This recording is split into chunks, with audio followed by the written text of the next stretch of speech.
राज्य वित्त आयोग की जो प्रश्नावली की एंट्री है उसे मोबाइल ऐप के द्वारा एंट्री किया जाना है। इस हेतु चिप्स द्वारा SFC इन्फो ऐप बनाया गया है। तो सबसे पहले आपको अपने प्ले स्टोर में जा कर के SFC इन्फो सर्च कर लेना है। जैसे देखिए यहाँ पे मैं सर्च कर लिया हूँ SFC इन्फो। यहाँ पे आपको इंस्टॉल कर लेना है। मैंने इसको ऑलरेडी इंस्टॉल कर रखा है, इसलिए ओपन का ऑप्शन दे रहा है। चलिए मैं इसको ओपन कर लेता हूँ। इसके बाद आपको जो यूज़र आईडी पासवर्ड दिया गया है उसको यहाँ पे यूज़र आईडी दर्ज करे में लिख लेना है। यहाँ पे यूज़र आईडी आपको लिखना है। पासवर्ड में आपको 1 2 3 4 5 6 सभी का डिफ़ॉल्ट पासवर्ड यहाँ पे 1 2 3 4 5 है, 5 6 है। यहाँ से आपको लॉगिन कर लेना है। लॉगिन करेंगे, यहाँ पे आपको भाग 1 भाग 2 भाग 3 भाग 4 इसके अंदर में आपको प्रश्नावली देखने को मिल जाएगा। यहाँ पे सामान्य जानकारी है, उसको सबसे पहले भर लेना है।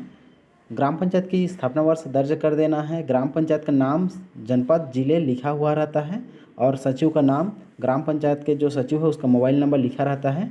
उसके बाद यहाँ पे आपको ग्राम पंचायत के जो आश्रित ग्राम है उसकी संख्या लिख देनी है। फिर 2001 और 2011 की जो जनगणना है उसके जो पुरुष, महिला और उसकी कुल कितनी है उसको यहाँ पे भर देना है आपको।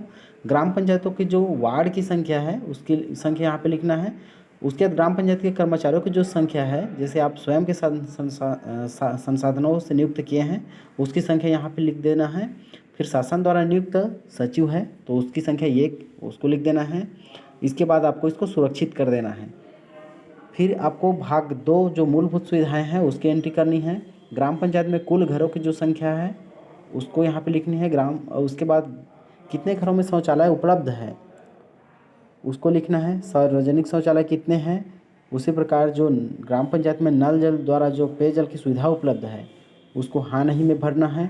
फिर ग्राम पंचायत के कितने घरों में नल जल द्वारा जो पेयजल की सुविधा है उसकी संख्या लिखना है। ग्राम पंचायतों में कितने घरों में सार्वजनिक नल जल द्वारा पेयजल की व्यवस्था किया गया है उसको लिखना है। उसके बाद अन्य जो संसाधन है जैसे कि घर का नल, सार्वजनिक नल, निजी स्रोत, हैंडपम्प, कुओं द्वारा अन्य उसकी संख्या, घरों की संख्या सामने वाले में लिख लेनी है। इसके बाद नल जल योजना है पर चालू नहीं होने के कारण क्या है उसको हाँ नहीं में भरना है। यदि चालू है तो आपको नहीं करना है और यदि बंद है तो हाँ लिख करके उसकी डिटेल भरना है। उसके बाद ग्राम पंचायत में जो सड़क की व्यवस्था है, सड़कों पे प्रकाश की व्यवस्था है वो हाँ नहीं में उत्तर देना है।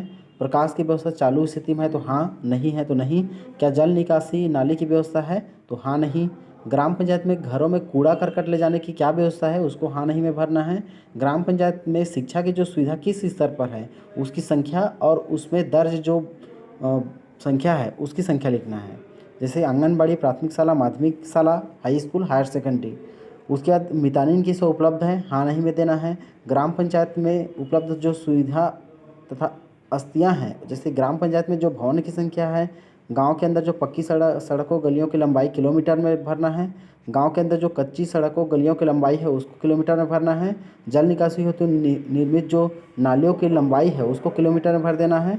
कुल कितने किलोमीटर गलियों सड़कों में प्रकाश की व्यवस्था है उसको यहाँ पे भर देनी है, सुरक्षित कर देना है। इसके बाद आपको भाग 3 की जानकारी, ग्राम पंचायत की जो वित्तीय स्थिति है इसमें आपको रोकड़ की जानकारियाँ, जिसमें आपका जो ओपनिंग बैलेंस होता है और क्लोजिंग बैलेंस होता है उसको 2018-19 से लेकर के 2021-22 तक भर करके सुरक्षित कर देना है। इसके बाद आपको जो प्राप्तियां हैं, जैसे कि आपको राज्य प्राप्तियां, सरकार से अंतरण, केंद्र सरकार से अंतरण और पूंजीगत प्राप्तियां एवं ऋण की स्थितियां हैं उसको यहाँ पे भरनी है। तो सबसे पहले राज्य प्राप्तियां स्वयं के स्रोत से कितने हैं उसको यहाँ पे भरना है 2017-18 से 2021-22 तक।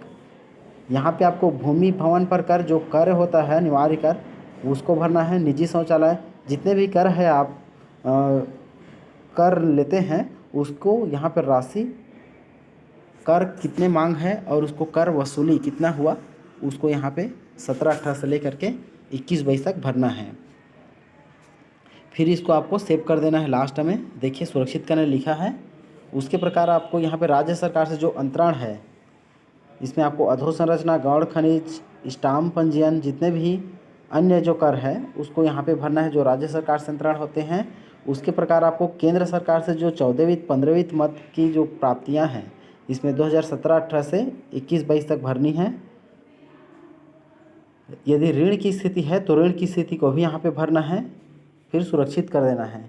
उसी प्रकार से आपको यहाँ पे भाग 3 के जो व्यय है उसको यहाँ पे भरना है।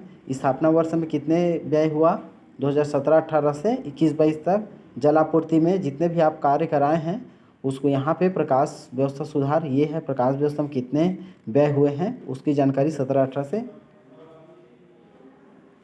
21-22 तक भरना है। फिर अंतिम में आपको सुरक्षित, ये वाले सुरक्षित बटन पे क्लिक कर देना है। इसके बाद आपको भाग 4 की जो जानकारियां हैं यहाँ पे देखिए, भाग 4 में यदि आपको आने वाले वित्तीय वर्ष में कितने राशि की आवश्यकता होगी उसकी यहाँ पे 5 सालों की जानकारी देनी है। यहाँ पे आप 10% वृद्धि करके भर सकते हैं। इसके बाद आप देखिए ग्राम पंचायत द्वारा निम्नलिखित अनिवार्य जो करों की नहीं लगाए जाने के क्या कारण है उसको यहाँ पे कर का नाम लिखना है और कर न लगाए जाने के क्या कारण है उसको यहाँ पे दर्शाना है। उसके बाद आपका ऑडिट जो अंकेक्षण है वो कब तक हुआ उसकी वर्ष देनी है। फिर आप यहाँ पे वर्षवार यहाँ पे आपत्तियाँ जो भी आती है उसकी संख्या और यहाँ पे उसके निराकरण की इस आपत्तियाँ जो है उसको लिखना है। फिर शासन से मिलने वाली जो भी प्राप्तियाँ हैं, अनुदान हैं, वो समय पर होते हैं तो हाँ, नहीं होते तो नहीं। ग्राम पंचायत जो वित्तीय कठिनाइयों का क्या कारण है उसको यहाँ पे आपको टिक का निशान लगाना है। उसके बाद आपको देखिए यहाँ पे ग्राम पंचायत की जो आर्थिक स्थिति सुदृढ़ करने हेतु कोई नवाचार किया गया है, हाँ नहीं में उत्तर देना है। ग्राम पंचायत के जो आगामी वर्ष में विभिन्न स्रोतों से जो प्राप्त होने वाली संभावित वार्षिक आय और व्यय की कोई गणना की जाती है तो हाँ नहीं में इसको उत्तर देना है। उसके बाद यदि अन्य कोई भी आप सुझाव देना चाहते हैं तो यहाँ पे आप लिख सकते हैं जो भी सुझाव है, फिर आपको सुरक्षित के बटन पर क्लिक कर देना है। इसके बाद जो जानकारी सर्वर में अपलोड करें ये आपको अपलोड कर देनी है। यदि आपको कुछ इसमें से सुधार करना है तो आप जिस भी भाग की सुधार करना चाहते हैं उस भाग को यहाँ पे टच कर लेंगे। फिर ऊपर में आप देखिए एडिट करें करके ऑप्शन है, एडिट करें ऑप्शन में जा करके आप जो भी सुधार करना चाहते हैं सुधार करके सुरक्षित कर सकते हैं। यदि आपको प्रोफाइल चेंज करनी है तो ये आपका प्रोफाइल उपयोगकर्ता की जो जानकारी है वो बदले करके आप उपयोगकर्ता की जानकारी, ईमेल आईडी, नाम, मोबाइल नंबर भर सकते हैं। पासवर्ड बदलना चाहते हैं तो पासवर्ड बदल सकते हैं। उसके बाद आपको यहाँ पे आप जितने भी जानकारी भरने के बाद ये आपको जानकारी जो है सर्वर में अपलोड करें करके लिखा है। इसको अपलोड कर देने से आपका जो जानकारी है वो सर्वर में अपलोड हो जाएगा।